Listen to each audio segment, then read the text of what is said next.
তাহলে এক computer online লোক, মানে সবকিছু অনলাইন প্রক্রিয়ায় উনি করে।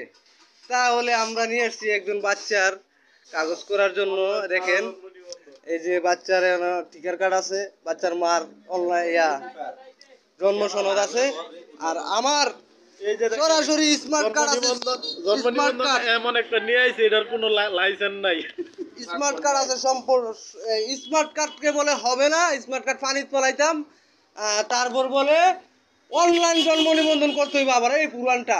তার মানে কি, এটা একটা তাদের ব্যবসা চালু হয়েছে, এটা তাদের একটা ব্যবসা চালু করছে। মানে একটা অনলাইন করলে তো তারা 200-300 টাকা পায় বা 500 টাকা পায়, এমন একটা ব্যবসা চালু হয়েছে। এটা কিন্তু কোনো দেশে এরকম প্রচলিত নাই। যে কোনো কোম্পানির যে কোনো জায়গার চাকরি নেন, স্মার্ট কার্ড থাকলে আর কোনো অনলাইন লাগে না, অনলাইন করে আসছে। এই যে জনগণ বলতেছে অনলাইন করে আসছে, ঠিক আছে। তখন তারা এই একটা ব্যবসা লাগাইছে, অনলাইন স্মার্ট কার্ডে বলে হবে না, অনলাইন লাগবে। এটা হলো একটা তাদের ব্যবসা।